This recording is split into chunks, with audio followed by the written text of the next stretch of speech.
Hello, hello, hello. Welcome to Our Life Beyond, the podcast where we explore how to navigate and hopefully thrive through some of life's biggest transitions. I'm your co-host, Scott Dibben, and I've teamed up with my great friend and mentor, Connie King, to share some stories, strategies, and insights that helped us adapt to the ever-changing seasons of our life. Whether your life transition is divorce, death of a loved one, switching careers, moving to a new city, or just trying to figure out what the hell is next, we're with you every step of the way. But always remember, we're not therapists, just fellow travelers with a knack for finding humor in the chaos, and maybe some untraditional method of overcoming what life dishes out to us. Hopefully, you'll have fun embarking on this journey. So now, let's get started. Welcome to Our Life Beyond, Episode 1, Big Life Transitions. Hello, Scott. Well, hello, Connie. How are you? I'm good. How are you? I'm doing well. Well, I'm excited today. We are doing our first episode of the podcast. How are you feeling? Yeah, good. There was a lot to set this up, but I think we're ready. I think so. So what's going on with you today? Oh, well, today is what was going on with you this weekend too? So let's bundle that together. Well, today is the 4-year anniversary of the death of Rob, my husband, my late husband. I guess it would be late because he's not here. So it's weird because what happens to me is I am now at that point, 4 years in, I'm remarried to an amazing man. He was a great. And so I kind of go through this where my grief, is not great. And when grief hits me, I really don't recognize it very well. I just think, oh, I don't feel good. Oh, I'm just sad today. And I'm not a sad person, so it's off kilter. But what happened was on Friday, I woke up and just almost immediately started crying. And I kept thinking, what is wrong with me? What's wrong? Why am I so sad? Why am I, I just didn't understand why my feelings were the way they were. And I started thinking about it and I went, Rob's 4-year death anniversary is Monday. So you don't think you had a dream about it? I mean, something brought it up to the forefront of your memory. Do you want to know my theory? Yeah.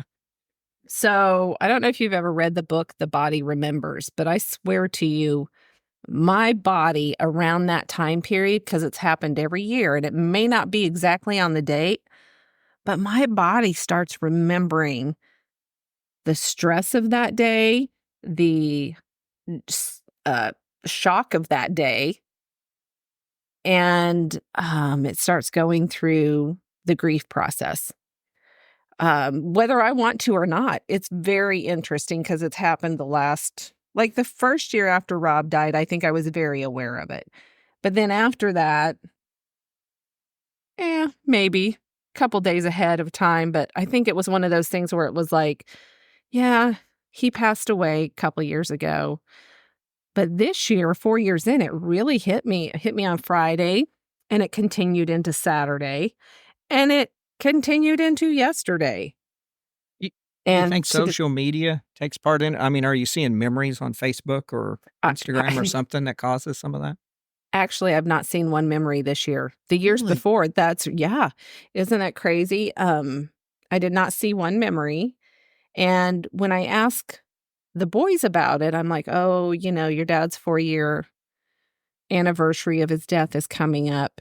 And they actually are very, how do I put it? I don't want to say they don't care. But I think when your kids lose a parent, they grieve in different ways and they grieve differently and at different times. Like for them, his death anniversary, they weren't there until I called them. I was there. I was in the midst of it. So today is that day where I really, really feel it, where I think they kind of go, let's push that aside a little bit. So it's not as important to them today. It's just kind of that thing where they go, We want to remember the great memories that we had of Dad, not that day. So it's been interesting. So do they reach out to you? Do you guys acknowledge that day or anything? So in the past, I have called them and I've been like, "Hey, how you doing?" just to check up on them. And they're like, "Yeah, we're good." And I'm like, "Do you want to talk about anything?" And both of them have said to me, "Mom, you're the one who has great grief about this because you were so into that." I was ingrained in the death itself. I was there that day. I gave him CPR. I did all of the stuff. So with that happening, I think it just hits me completely different than somebody getting a call going, "Hey, you need to come home, come to our house." And then when they get there, they find out their dad's passed away. So I used to try and acknowledge it with them. It kind of got to the point where they were like, I want to feel like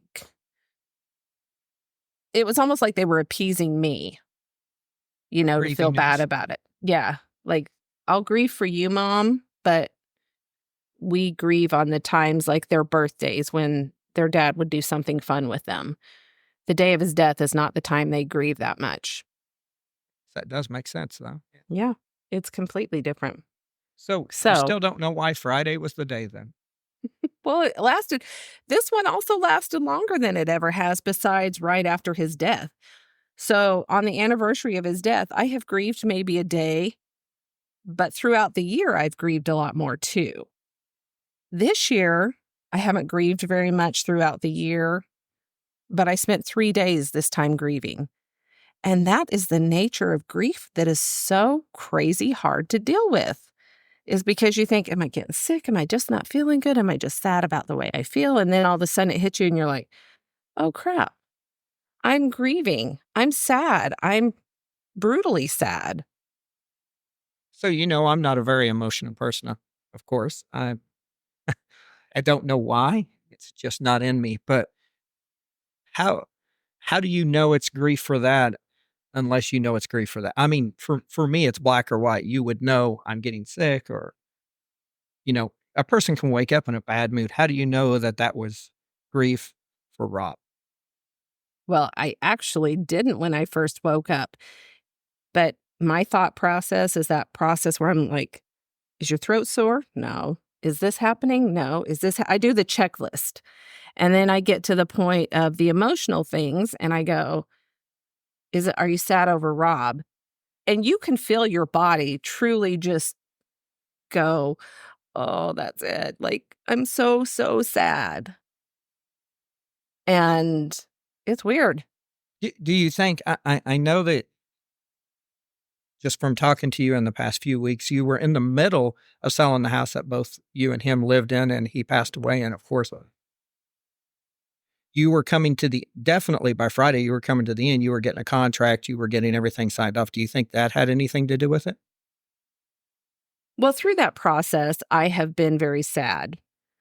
Every time we got an offer, whether we had accepted it or not, I was crying.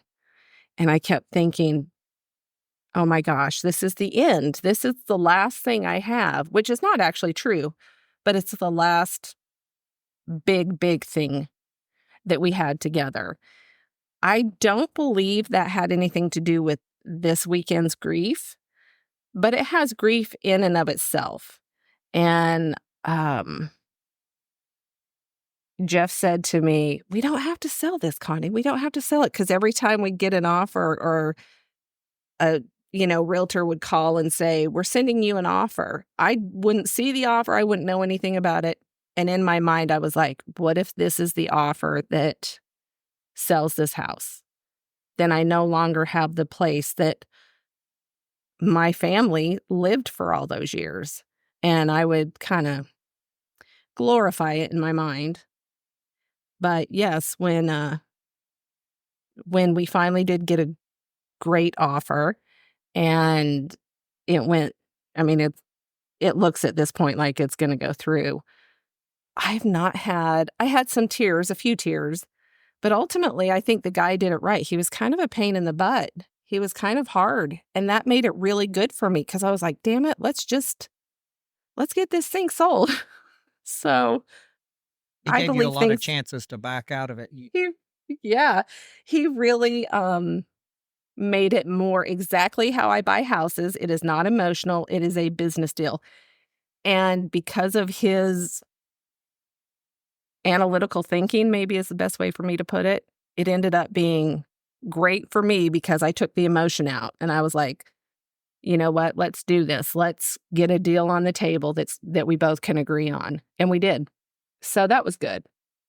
So Jeff was the real estate agent on your side, right? Your husband? Yes. Okay, Yes. because he's a real estate agent. But he wasn't the seller. No, that was another realtor. Okay. I And was that going to ended up say, being really good. would that have made it, does it make it better or worse just on houses in general whenever the seller and buyer is the same real estate agent? Oh, well, for me, it makes it better. Well, of course it does on the cost of selling side. And it could possibly make it better for the buyer. And here's why. Because when a buyer and a seller can communicate together, a lot of times they can come to an agreement and a deal. When you add two more people in the middle of that, you have all of these opinions. And I absolutely despise that because I think I've lost several deals, which if I had known the motivation of the other person, they had known my motivation, I truly believe that we could have come to an agreement. But there are a lot of real estate agents that bring their own opinion into the sale of a house, which pisses me off. Well, would it have made this one better, I guess, since it was your house, your and Rob's house? No. Because you really didn't know what was happening on the other side. I mean, we talked about it because of contracts expiring and you renewing them. Yeah, so this was an emotional one. Yeah, it was a roller coaster, and that's why I was wondering if he would have been the seller, I don't know, supported the seller and the buyer, if it would have been better. Well, I think because I was emotional, he became emotional about it, and he would have gotten really frustrated with this buyer because the buyer would get he would he would get a counteroffer and he would let it expire. And in my mind, I went, okay, he's either done or he's playing a game. So I didn't want to play the game because I was emotional on this one. And then at one point, a week later, he comes back into the scene. We have another offer. We have another counteroffer. He lets that one expire.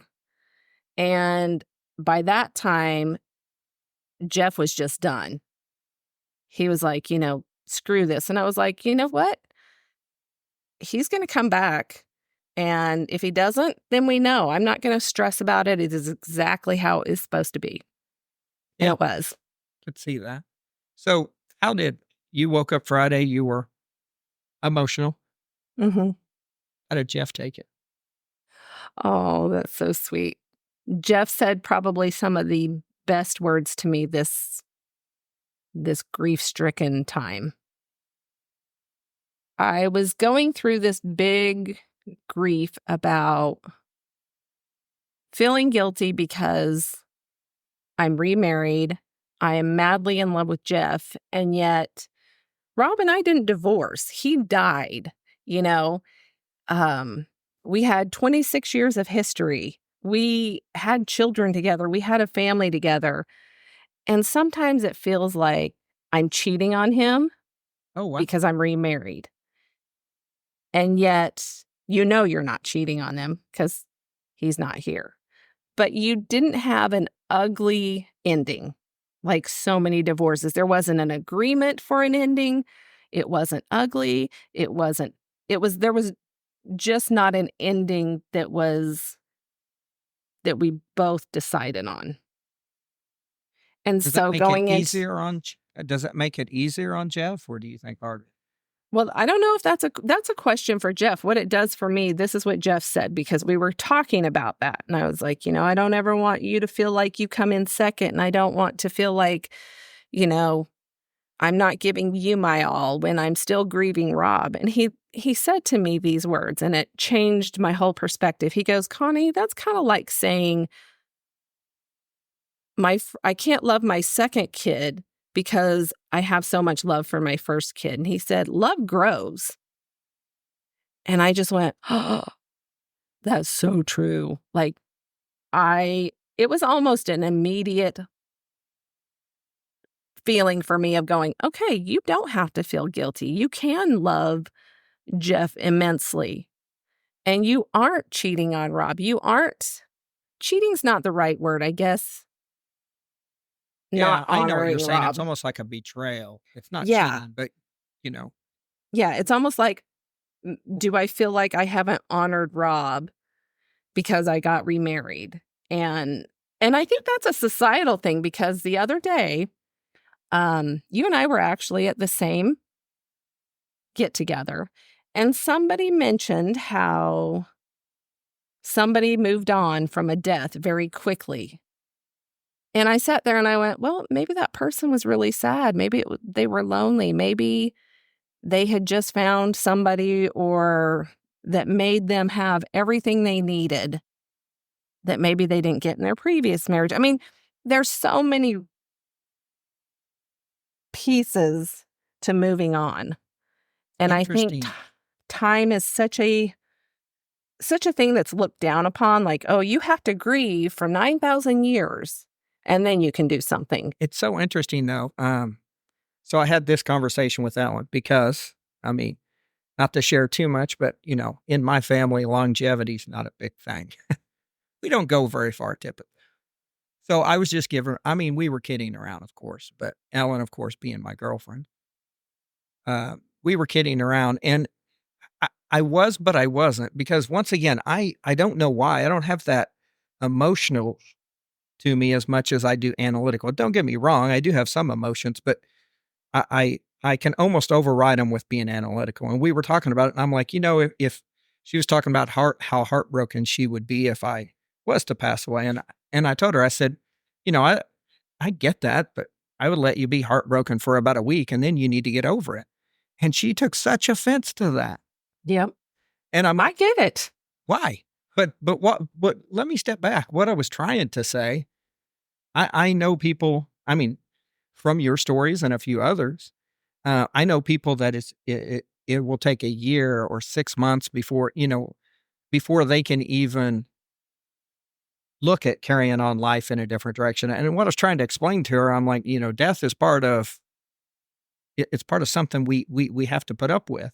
And what I was trying to explain to her is, you know, for a week, if you take off work, or if you know, do what you need to do to get things in order and to get emotions in order, in a sense, but in a week, it's time to start carrying on with the structure of your life, you know, get back to your routines and stuff. I didn't mean that, you know, in 1 week we're going to start putting ourselves on dating apps, but I've been around people that grief almost overwhelms them for 6 months, a year, to where they can barely function. And I just, you know, I don't want that from anybody or for anybody.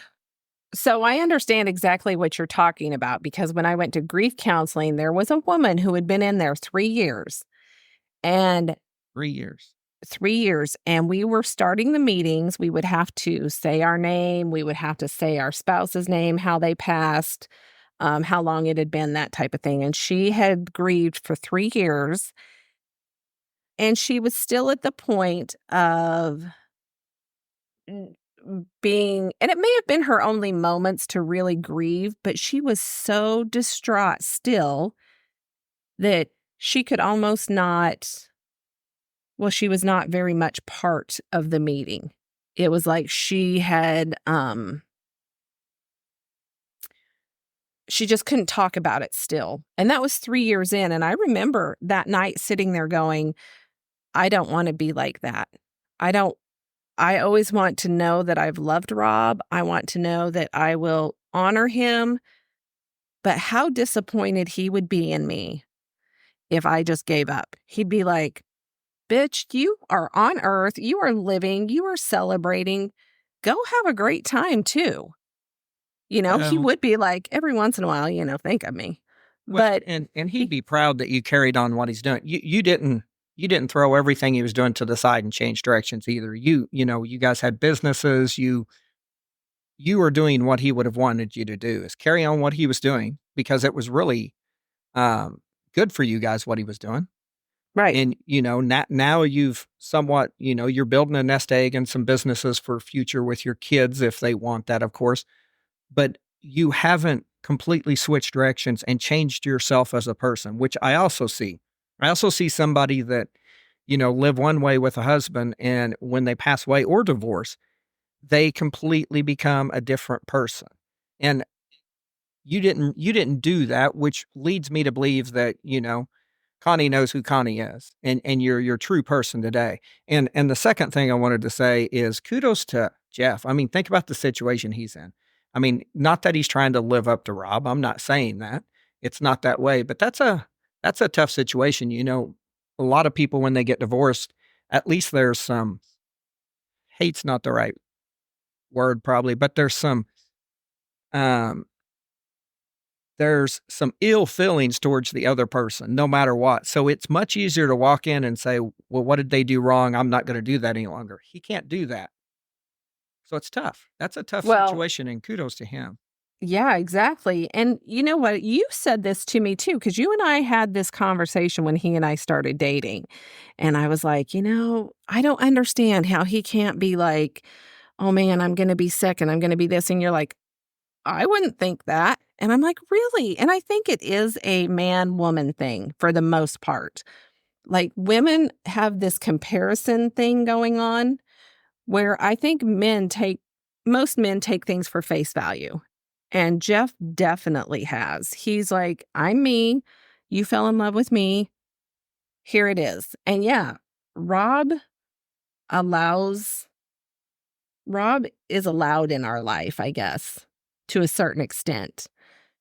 Well, But what's not, great about that, you're not having to hide any of your feelings. You woke up mm-mm. Friday upset. You can actually share all that with Jeff and talk with him about it, and he's not going to get upset. I mean, honestly, Connie, there's not a lot of the guys out there would have been, at the very least, really uncomfortable with that conversation.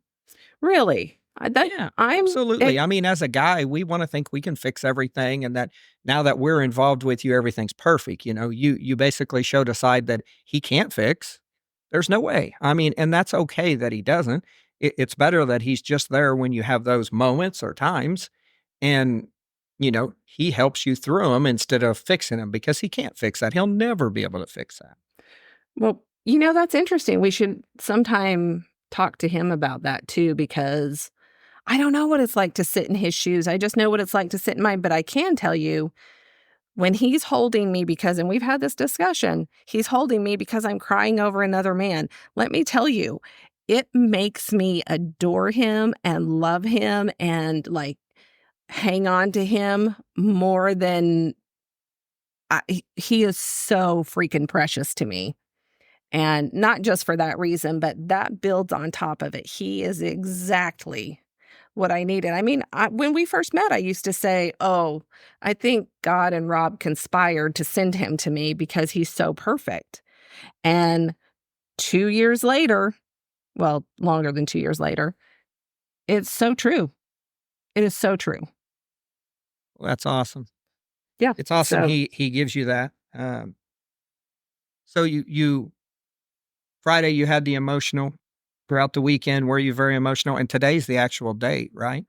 today's the day. And I actually, oh gosh, this is kind of weird. I have his urn. Because we had no place to really bury it. We did the funeral home. What they did was they kept some ashes back. So we actually put those in fireworks and blew those up because that was his favorite holiday. And he loved big fireworks. So we had some of his ashes packed in fireworks and blew them up on the 4th of July. But I do have an urn. And what I did was I just went up to the urn and I was like, well, 4 years you've been gone. I miss your voice. I hope you are so happy, and I hope you get to celebrate with all the people that you love. Me and the boys miss you. I love you. And I just blew him a kiss, and that was it. And I didn't shed a tear. I didn't do anything because my grief was done this weekend. That's awesome. Well, It's weird. Grief is the craziest thing. it is, but it's great that you've got an outlet that you can have that grief, share it with Jeff in a sense, and not worry about it. I still go back to that, that takes quite a man to be okay with that. That's Yeah. a tough situation, so you should appreciate him a lot. Very, very true.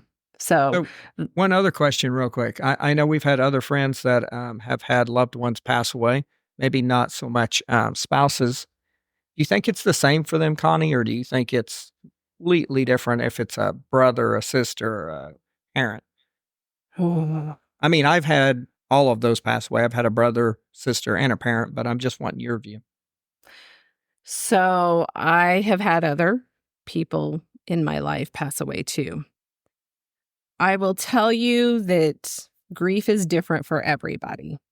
And I have learned not to judge grief at all. And I try really when people say, "Oh, this person did this in grief," it takes all I can to keep my mouth shut. Because until somebody has been through several different types of grief, I think they don't understand that grief can't be judged. So when I say that, I think when you are with somebody intimately, there's a different level of grief. I guess so, because you're expecting to be with that person, grow old, a lot of memories, especially kids and all that you're sharing. That makes Right. And you've built your life with them and around them, and then all of a sudden it's gone. So I think when you have that intimate relationship with somebody, there might be an extra layer to that rather than like, my grandpa dying, or that was different than maybe when my mom dies, but they're both different from my spouse dying. Do you know, of course, my mom passed away many years back. It was 3 jobs ago, I guess. Trying to think how many years it was. But that's funny that you do it based on jobs. That is completely analytical. Goodness gracious. It is, because I can tell you how many years I worked in each job. It's easier for me to calculate. But but what's funny, I was actually working on a Saturday when they called and told me, well, actually my brother-in-law said, "Hey, you got to come out to your mom's now." And to be honest, just from the conversation, his tone of voice, I knew something was up, and got out there and he had passed away. But and this almost, when I tell you this, it almost seems selfish. But the biggest thing from mom, which is the closest one to me passing away, I've had a sister and 2 brothers pass away, and my mom. But with my mom passing away, what was so interesting, I remember going out there. I remember, we waited on the corner together. My sister, I think, ended up finding her in the bathroom. She was in the shower. No foul play. It was natural causes is what they called it. So, it wasn't anything like that. The biggest thing in my head, though, and this sounds so selfish, was I've lost my backup. Because all the way through life, I thought, well, you know what? If this doesn't work out and I go bankrupt, or this doesn't work out, I could always go home. Mama always let me stay there for a little while until I recover. You know what I'm saying? Mm-hmm. You've always got that backup. And I remember in my head when I was driving home that night, I'm like, well, shit, I'm on my own now. I mean, you truly, that was the one person that I thought always had your back, no matter what. They always had your back, and that person now's gone. So I don't think that sounds selfish at all. I think the way you word it is exactly, there goes my backup. But you're putting that in a really bad light, where the reality is as a parent, we always want to be the protector of our children. We always want to be the one that they can fall back to.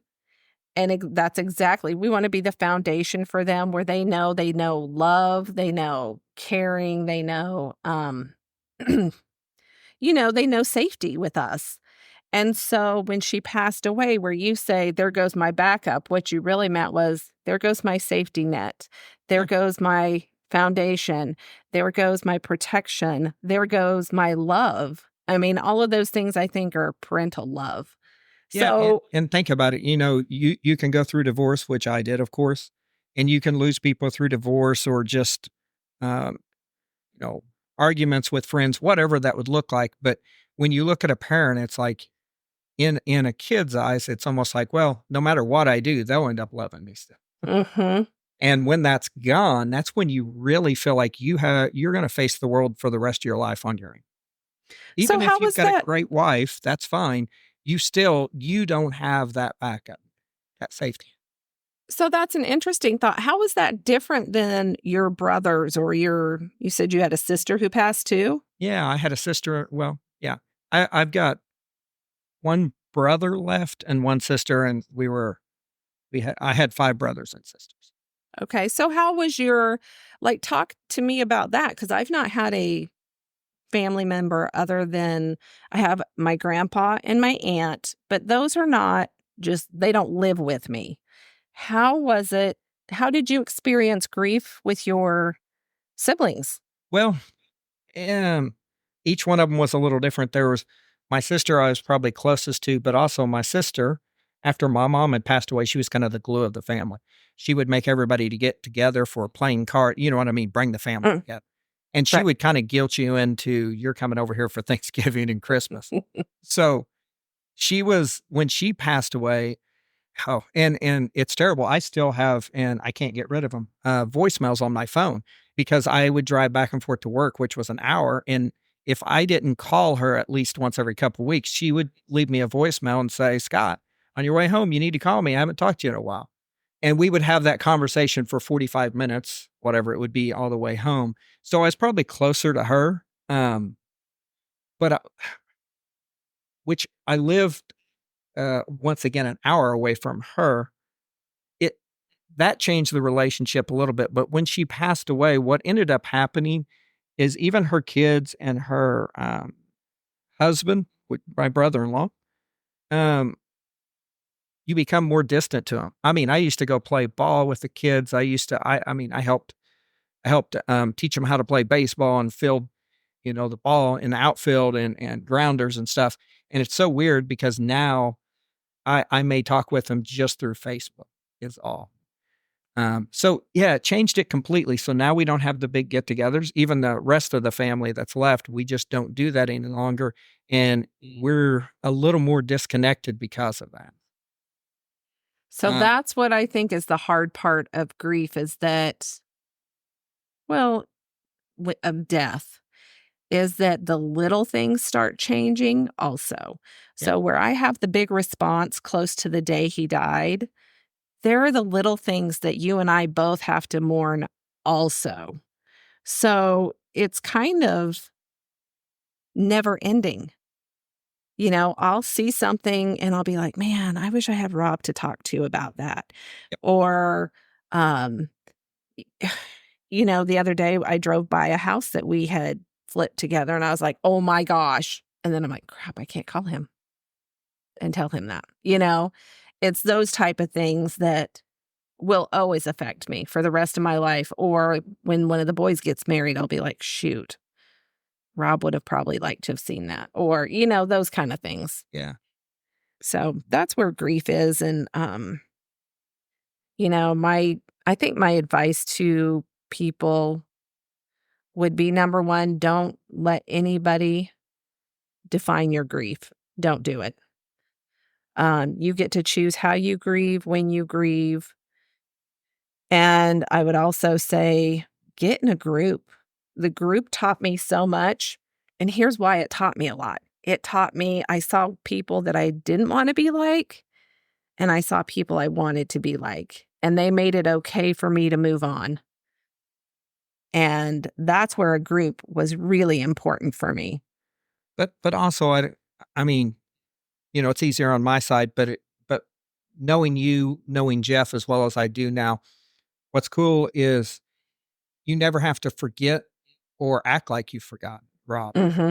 And, that's the thing about a mom or a sibling on my side. I never have to do that in any relationship. It's not expected. So I think being or finding somebody, if you're going to have that next relationship, that understands that and allows that, because I think it's healthy. I think you need that. I think especially if you have kids, that it is their dad. They need to be able to celebrate his birthday if that's what they want to do without feeling guilt from something.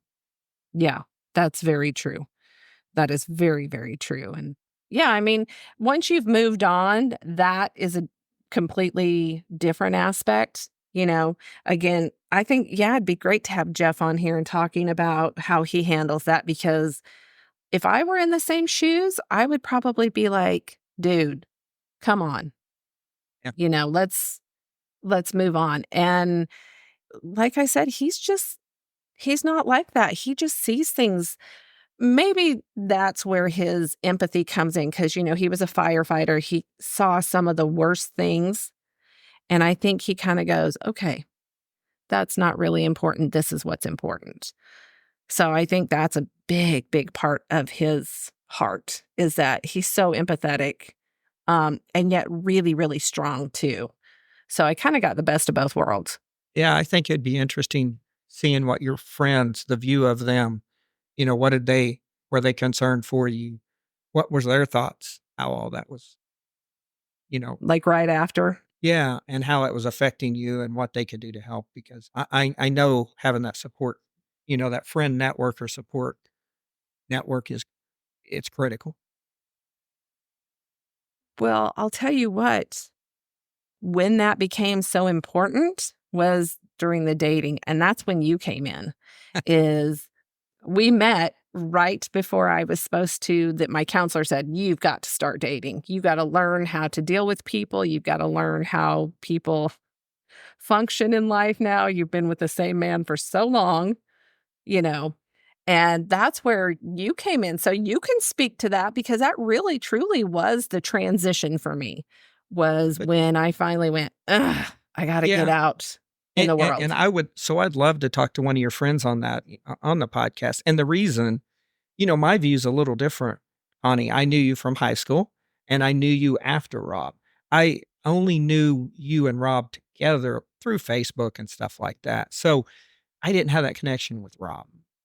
Right. So when I say it was easy, I don't mean it that way, but I think it was easy. It was easy for me to be really unbiased about everything because I didn't know Rob and to help. I'm just wondering, did did your would your friends have felt guilty setting you up right away? When I say right away, 6 months later, a year later, whenever that was, it'd be interesting Oh, just to understand their view of that and how they that's a feel. great question. I don't know. That is a good question. I will tell you what other is kind of a weird transition, is that I felt like I was friends with a lot of people that he was friends with. I felt like we had mutual friends, and I think this happens in divorce too. But after he died, it was like, we'll check on you for, the first week or two after he dies. And then after that, you just hear nothing. I mean, it is radio silence. And it's one of the strangest things. It's very strange, because I can post, today is the anniversary of Rob, and they don't say a word. And I just think, what? What's happening? And I think a lot of them do get angry because I did move on. I did get remarried. I mean, granted, it was 2 years later, but it still was 2 years later, 2 and something odd months. I don't know. Yeah. I mean, humans are strange. We are. I mean, everybody That's, sees everything so different. I mean, why do you think politics are the way it is? But, oh gosh. everybody does see it different. And, shame on them if they think you should spend the rest of your life alone, basically worshiping Rob. And I don't mean it that way, but if you did nothing but look at everything Rob did and admire it, and, in a sense, you are worshiping. You needed to have a life. So shame on them if that's really what they thought. But I also wonder, and I'm telling you, people don't know what to say. People don't know sometimes what they should and shouldn't say, especially if you're looking at Facebook or social media, because they don't want to get crucified. from somebody else that may have a different opinion. Correct. And that's fair. I Yeah. mean, again, my recommendation is you grieve the way you feel like grieving. Um, Yeah. And get involved in a group. And you know what? If I had to look back, and I actually speak on this sometimes, is how death affects a family. And please, please, please, if you do nothing else, get a life insurance policy that covers 1 year, that's it, of expenses for your Yeah. family. we Term should life talk is about cheap. that soon. I Yeah, think we we could do a can. whole podcast on that because I've got a lot of ideas. So, yeah. Yeah, I've done several talks on that, and people are so amazed at. Here's the deal. Rob and I own 2 businesses together. I was involved in it. He was involved in it. I had a very, very easy transition because I knew the ins and outs of almost anything, and I still ran into some hiccups. Um, I will actually tell you a quick story just that happened 2 months ago. I'm big on having things auto drafted from my account, and there was a Bank of America charge, and I was like, "What in the world?" And I went back. Well, it's been drafted. It was like $23. It's not very much at all. I'm like, "What in the heck?" Because I knew I have a Bank of America card. And I'm like, "I have not used this card in ages." So I go on my online, and this is how easy things can slip through because I'm pretty meticulous about this. I didn't have any charges on mine. So I'm like, "What in the world?" So I call Bank of America, and they're like, "Oh yeah, this is being auto drafted from Rob Clofield's thing." And I was like, "Oh, I'll send you his death certificate." And there was only like $1,000 on it. It wasn't very much. But I was like, "Well, he passed away." And she said, "Well, you're an authorized user." And I was like, I'm an authorized user, and I didn't even know because I have my own card. So I don't understand what's happening here." So I told her, I said, "That makes no sense to me. Close it down." Well, I had a credit score of 859. And the next month it had gone down to 716. And I went, "What in the heck?" So I disputed it with one of the TransUnion, one of the credit places, who I just sent them the death certificate. And they were like, "Oh, yeah. So now my credit score is back up to the 859. Well, actually a little less, but it's right in the 850s. And I was like, how crazy is that somebody can put me as an authorized user? I didn't know it. I don't have one of his cards. I overlooked that card. And when they closed down his account from dying, I got nailed for it. And I was like, those little things like that, when you were in the depths of grief, You are can't deal with brutal. those. Yeah. Yeah, I would have been livid if that had happened within that first year. So 4 years later, it's good it happened now. I mean, I'm mad that I paid that much, but it is what it is. So, Yeah. but those are the things. Let's plan on talking about finances after a transition like that. I know you've had death, and mine was a divorce after 23 years because there's some similarities, of course, a lot of differences, but there's a lot whenever something like this happens that a person could be ready for, or, I'm not saying that if you're getting ready to get divorced, go stash a bunch of money. It's not that, but I mean, you can. Yeah. I mean, But I think women need to be protected, especially so many women walk out of a marriage with nothing. Well, and that could be, but I think that we could have that discussion. I think that's either a bad lawyer or up to them, but no matter what, I mean, going to get a house note, getting your first credit card after even getting names off of a bank account, all of that, it's so interesting. It's not easy to do. Yeah. Yeah. Yep. That is a whole nother podcast. So yes. but that is the transition here that is the thing here is that grief, grief is your own. You get to own it and you get to experience it the way you want to. But so Connie, I want to say thanks for sharing those stories, because that was pretty interesting over the weekend, how that affected you and how Jeff could help you through it and all that. And I think it's a great story to hear. And it shows some promise from, if you did have a spouse pass away, that life can carry on after. It just takes a little effort to get to that point. It really does, but you can do it. I promise you can come out of it like a phoenix and learn so much about yourself and be better than you ever thought you were. I know I did. That is exactly what I did. So, I can't wait to hear what next week brings with our conversation. And we'll talk to you next week. All right. Thank you, Connie. Thank you. Talk to you soon. All right. Bye. Okay, thank you so much for listening to this episode of Our Life Beyond. We really hope that you found our discussion insightful and inspiring, or at least brought a smile to your day. If you did enjoy this episode, please consider subscribing to the podcast on your favorite platform and leave us a review. For more information, resources, or show notes, visit our website at ourlifebeyond.com. You can also follow us on social media. Search for us on Facebook at Our Life Beyond.